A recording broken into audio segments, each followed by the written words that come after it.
Hey guys, and welcome back to the channel. Today I'm doing a video that is not like the other videos I've done, but it's a video I've wanted to do for a while now. It's something that's kind of hard to talk about, so it's been a minute, but I did want to share it because I think it's really valuable to people who might be going through the same thing, people who might have gone through the same thing, and just to spread awareness to anyone who hasn't or doesn't really understand, just to show some perspective. Just a warning, this is a story about mental health and depression, etc, etc. If you stay through the whole thing, I appreciate you for listening to my story. The story kind of has a lot of parts to it, but I encourage you to stay to the end because it does have a really positive ending and message to everything that happened. As I said in the title, this is the story of why I quit playing basketball. So let's get into it. So basically, the way that COVID hit college sports in that time period while I was in college and still playing, a bunch of things happened in my life that kind of just piled on top of each other. And I'll say that depression isn't about events. It's not like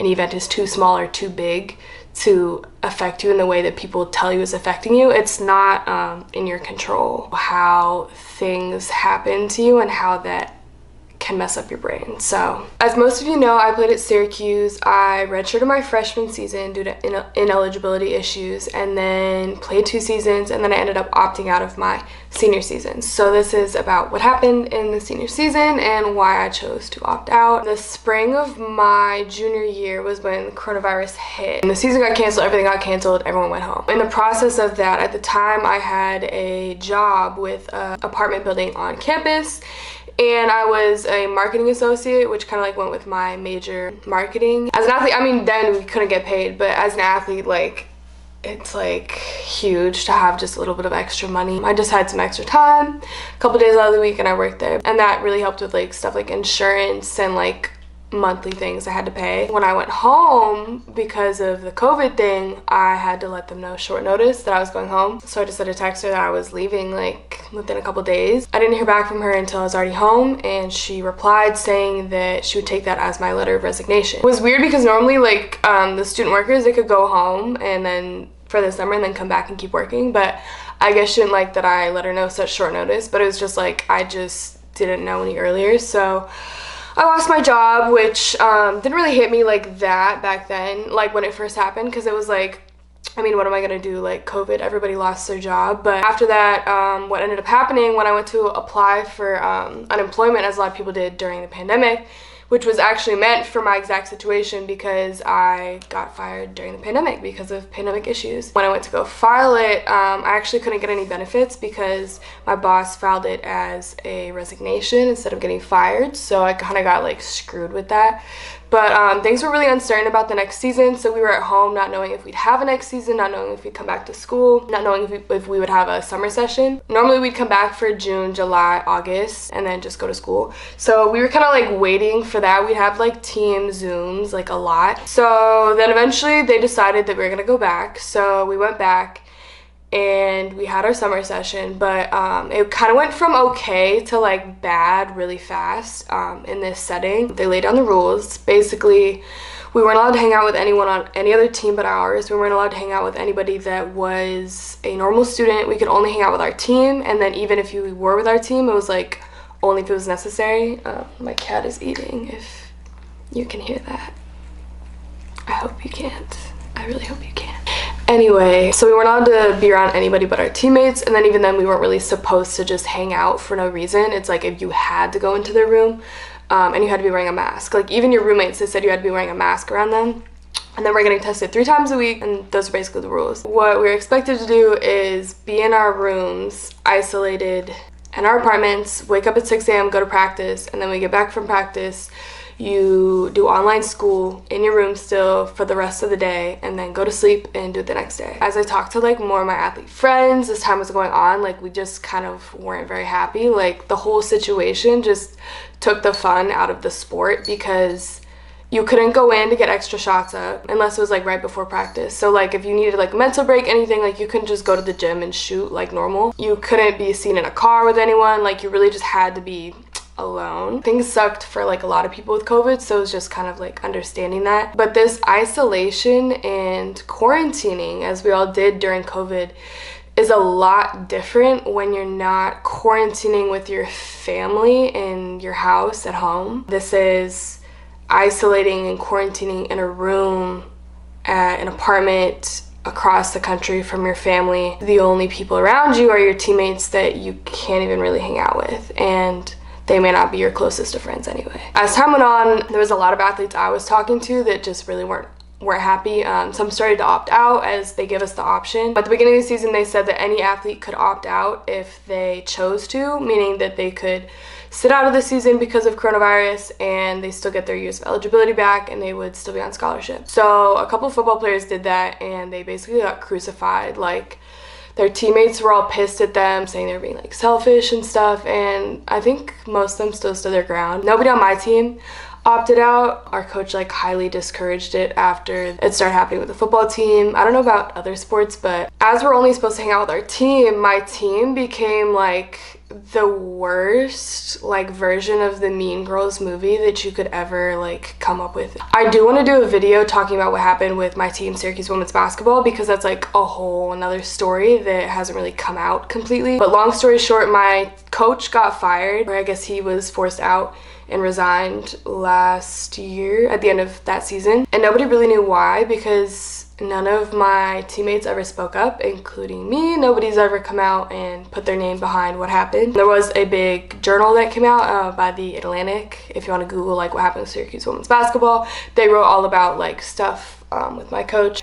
Long story short, and I can go into it in another video if y'all want to see that, just let me know in the comments. Basically, the environment with basketball there was very negative. There was nothing like positive about the coaching style. It was like, even if you're winning, even if you're doing well, like there weren't a lot of compliments. It was very much like drill sergeant, like cuss you out, and just a little bit of bullying, temper tantrums, like that's on the coaching side. So when we're only in our apartment and then only can go to practice and then back, like the only place we're going is a really negative environment. So you go from isolation to negative environment and back. And then on top of the coaching, which is all in that article, our team itself, the girls, were like, it was like you just couldn't trust anyone, and it kind of felt like middle school girl drama. If you told something to somebody, then you're hearing it out of other people. You hear lies about yourself, rumors. It just sucked. And it was stuff like people snitching to the coaches about other people, like in like a way to like get one up on them to like get more playing time, or like I don't even know. People would smoke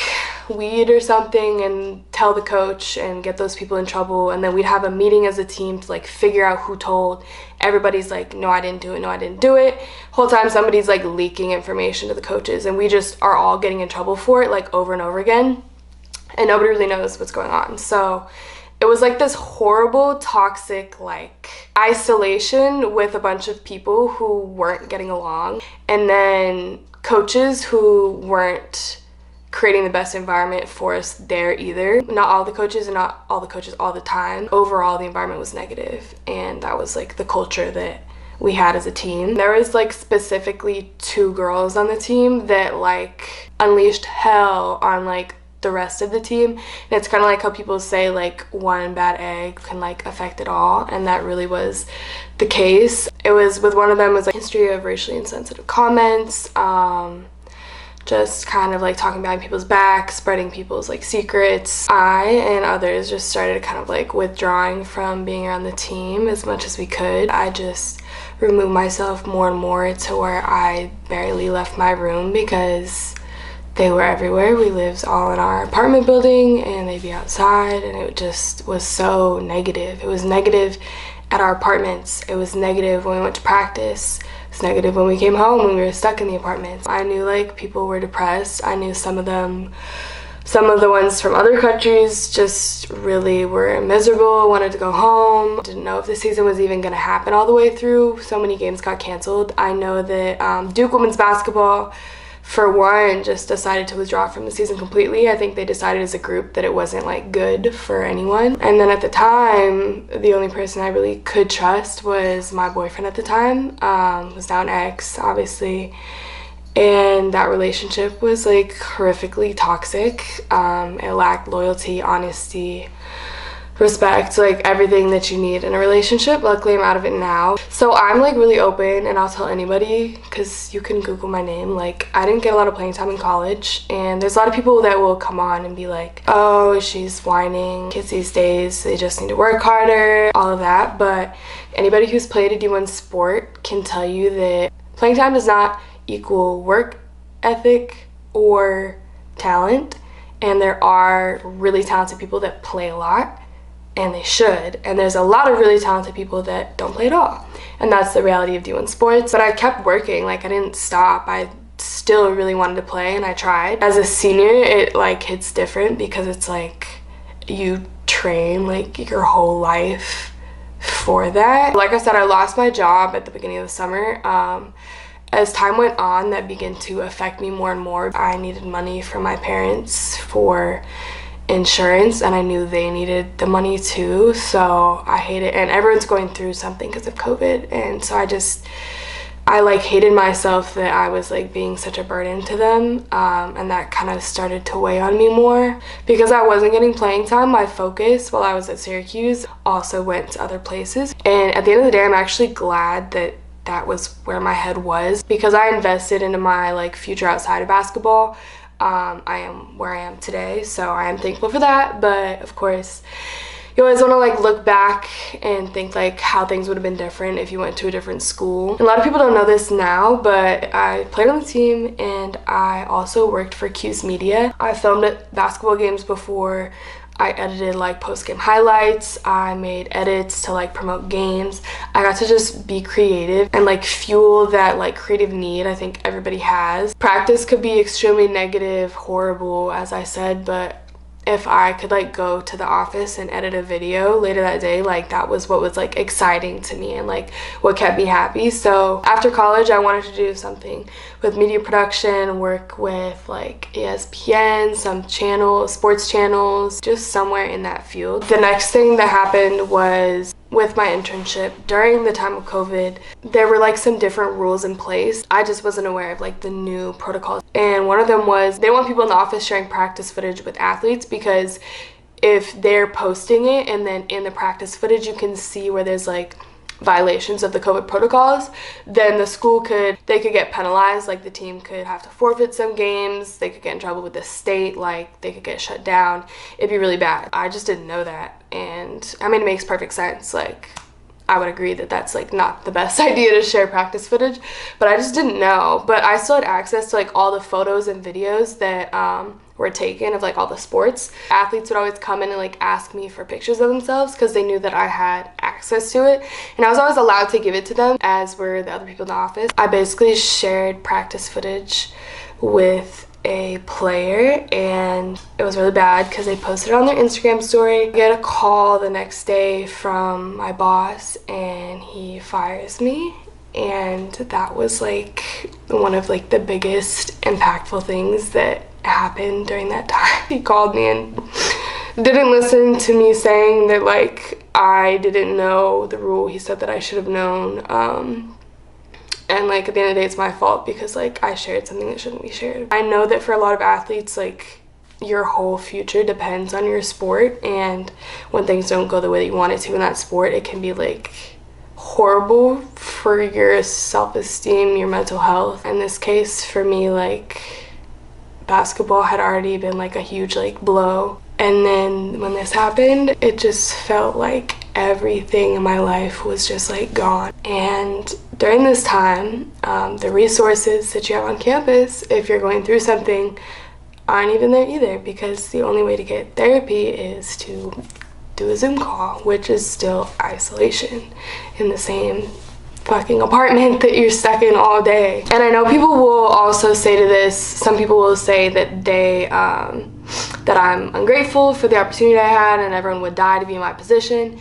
and I'm so grateful. Like if my work ethic on the team didn't show my gratitude, I don't know what would. I put my everything into being on the team. That doesn't mean that it didn't have an impact on my mental health, and I can say that and can also say that I'm grateful at the same time, because I am, and I'm blessed with the opportunities that playing on that team has brought me since then. Life still goes on as an athlete. No matter what happens in your life, you still have to get up at 6 a.m. the next day and work your ass off, because if you don't, things will just get worse. At this point, I lost my job. I lost my dream of playing in college, I guess you could say, my way of getting money, and then I lost my future, which was media production, all at the same time of being on a team and being in a space that was horribly negative. And I'm stuck in a building with that and nothing else. I'm not even allowed to talk to anyone else, and my only escape is going to practice where things are even more negative. My boyfriend at the time was the only person I could talk to, and I actually technically wasn't allowed to be around him either. So then the last thing that happened before I decided to opt out, at this point, like for like some weeks, I was confiding in a couple of my like closer friends on the team that I felt really depressed. I just didn't feel in it, didn't feel myself. I didn't feel happy. I was just in my room all the time, doing schoolwork. I didn't have like a sense of purpose. It was just getting worse and worse. And it was crazy because at the beginning of the pandemic, like everything just kind of bounced off of me and it didn't really affect me. It was like, oh, school's canceled, we're going home. Oh, like it was just crazy. It was like, wow. And I knew people who the pandemic was affecting significantly, but it wasn't until like things just accumulated like one on top of the other on top of the other to where I was now at a place where I was so depressed. And there was one girl on the team that I was confiding in about it, and I was opening up to her about being depressed. I wasn't super open about it because I didn't want like the coaches to know, because I feel like that would just make me like look bad or like look weak. And I still showed up to practice every day and like worked hard, so I didn't want it to affect that. The last thing that happened before I opted out was this girl on the team just decided that she really didn't like me. She was one of the coach's favorites. I never had any type of altercations with her. I never like did anything towards her, but she just like had it in her mind that like she didn't like me, just how girls are weird and like decide they don't like someone but then talk about them all the time. I just tried to stay out of her way because, like I said, she was one of the coach's favorites, so if I did anything wrong then I could easily get kicked off the team. She could just like lie and say that I did something. So she would be a bitch to me all the time, always like whispering something to someone, talking shit about me to the whole team, like spreading lies. And I just kept my head down and kept working hard because I wanted to play. And I knew that she was someone that wasn't going anywhere because she was one of the main players on the team. She invited me to come to her apartment, and she invited like 4 of our other teammates. And she decided that this was like a good setting to tell me in front of everyone that my boyfriend at the time was cheating on me, and to tell me and embarrass me. And I don't know why she told the other people to come. I don't know why she wanted to be the one to tell me. She told me after she like knew for 2 months, and she said that he was cheating on me with the one player on the team that I confided in about my mental health. The one person that I confided in on the team about how I had been feeling was someone that she told me that my boyfriend was cheating on me with. And she only told me because her and the girl that was doing it had fallen out. And she said it had been going on for 2 months. And so she basically told me to get back at the other girl, but she didn't tell me because she like cared. She just wanted to make me look bad in front of other people. So I didn't have money, I didn't have teammates, I didn't have a boyfriend, I didn't have coaches that I could talk to. Basketball isn't enjoyable. A negative couple hours of the day where we get yelled at. My parents are across the country. I felt like a burden to them because of losing my job. I feel like I don't have a future because of losing my internship. no matter what's going on in your life, you still have 6 a.m. practice in the morning. And I just couldn't go. I basically called in sick to practice. During this time, if you called in sick to practice, then a van came and picked you up and took you to an urgent testing center on campus to get tested for coronavirus, because if you're calling in sick from practice, they want to make sure that you don't have COVID. So when I called in sick, I had to go do that. And then when you have an appointment at the doctor, when you fill out the questionnaire, there's always a question asking if you're depressed, or if you have been feeling suicidal, or if you are feeling suicidal. And I said yes. And like, I'm glad that that happened, because I don't know if I would have told anyone that I felt that way otherwise. I wasn't thinking of the questions on the forums when I went, but like, I like needed to be saved by something that day. And it was the lady that did my appointment, because she looked at me when she saw the paper and she was like, is this true? She talked to me for a long time and basically said like I was experiencing trauma from like, it just was like losing everything. It was at that point that I decided that I couldn't be there anymore. I decided to opt out of playing my senior season at Syracuse. I did the COVID opt-out, so I stayed an athlete, I graduated an athlete, and I still had eligibility for the next year. It was just an environment that I needed to get out of. After the season, my friends on the team said that they wished that they had opted out because of how bad it was. I was happy with my decision. Like people always say, like everything happens for a reason. So I ended up spending the rest of the year in Atlanta, because that's where you could work. You could still like work and train down there, because everything wasn't like closed because of COVID. I was doing basketball training down there and was working. After opting out, I started my own business doing the media production stuff I was doing before, photography, editing, videography, and all that. And I started it in Atlanta.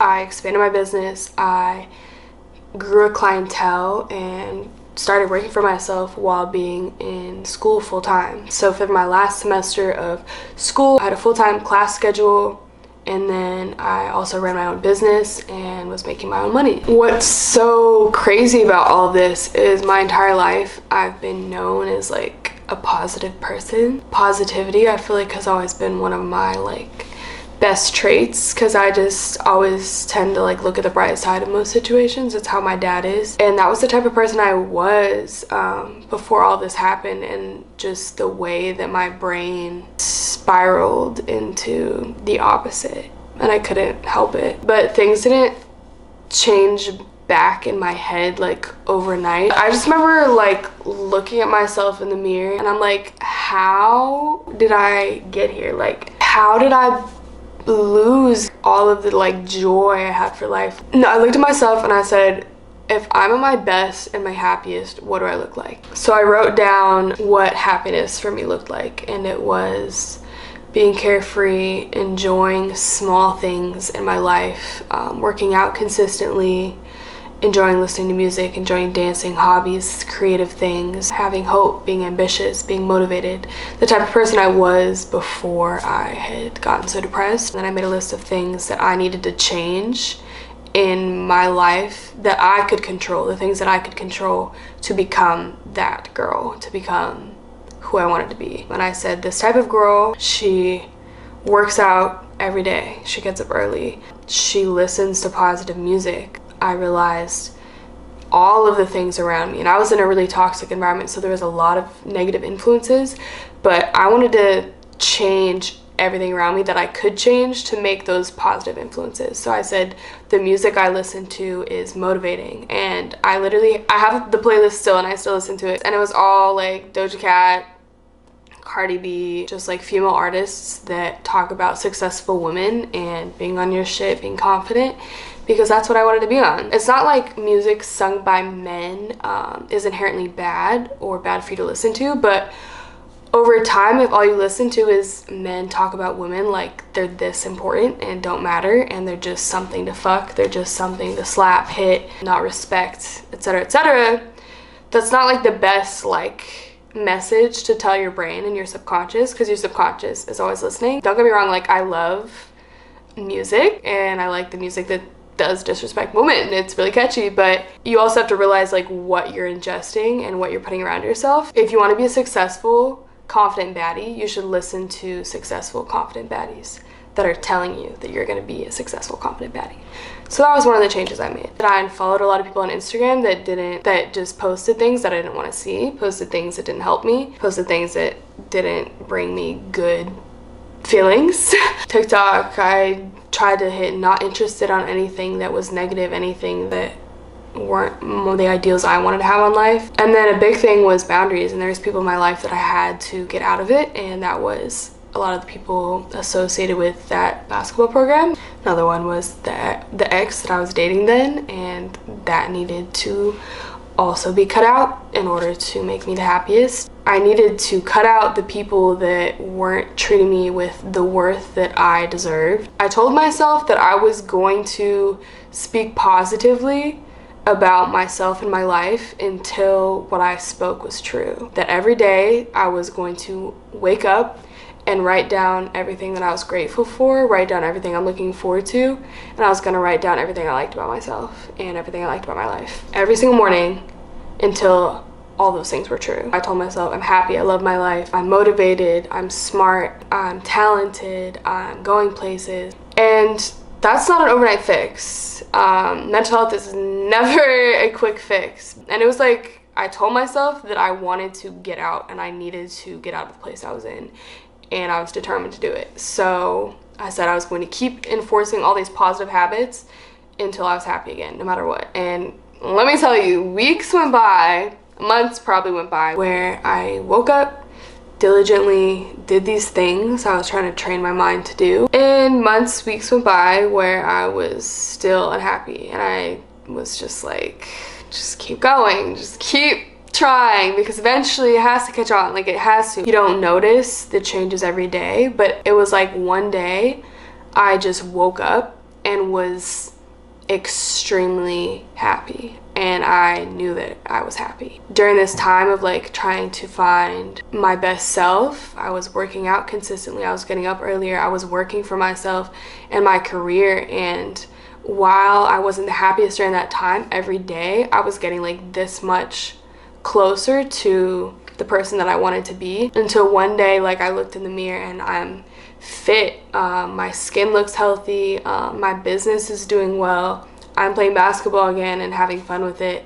I was also talking to a therapist during this time, so it's a big thing. I just remember like getting in the car and like listening to music and like feeling so like full again. Kind of just had to rewire like how my brain had sunken into this place. And in my situation, I was able to get out of that environment I was in that contributed. I know it's not possible for everyone, but there are like small things that you can change in your life to try and help push you towards your happiest, most purposeful self. And then at that point, I graduated, and getting my degree was like one of the best feelings I've had in my entire life. And I know that other people who've graduated during this COVID times can probably relate to the feeling. From there, my dream was always to go to LA and continue doing the film stuff that I always wanted to do. And now that I had like a business I had built for myself, and I saw what I did in Atlanta and building my clientele,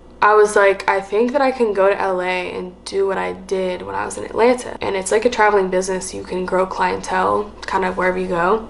So I made the decision to stop thinking about going to LA, putting it off, and decided to do it then. And then I moved out to LA, and then my career went from helping other people with social media, video, photos, etc., to me helping myself and growing on social media. And this has been like the biggest blessing.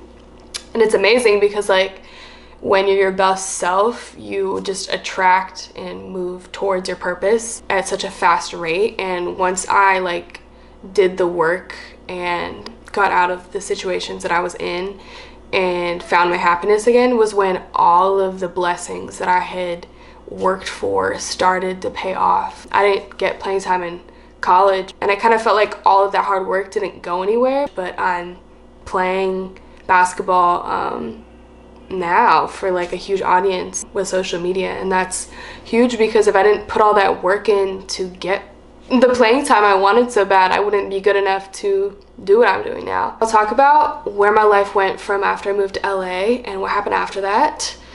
In the next video, I will tell the whole story about how I got followers on social media out of nowhere, how I blew up, and how that kind of happened, how I became an influencer, which is still crazy to me that that happened. I graduated last May, and it's almost about to be a year now since all of that happened. So crazy how fast your life can change. I'm very thankful and very blessed. I'm grateful for what I went through because it brought me to where I am now, and it makes me appreciate the highs even more. It breaks my heart when I hear about athletes that have gone through or are going through the same thing because I know the place they're in. But if they're watching this, I hope that it can help in some way. I'm open to talk to absolutely anybody at all that's dealing with mental health. I would love nothing more for you to reach out to me on Instagram. I will respond. Thank you guys for watching. I appreciate you if you stayed through this whole video and heard my story. That's a big part of who I am. So thank you for listening to my story. Thank you for supporting me. I have so much more I want to do on YouTube, so stay tuned. Again, let me know in the comments anything you want to see more, less. I'm going to talk about what happened on the team, why the coach got fired, and all of that in a video. Let me know if you want to see that in the comments. Like, subscribe, comment, do your thing. Till next video. Peace.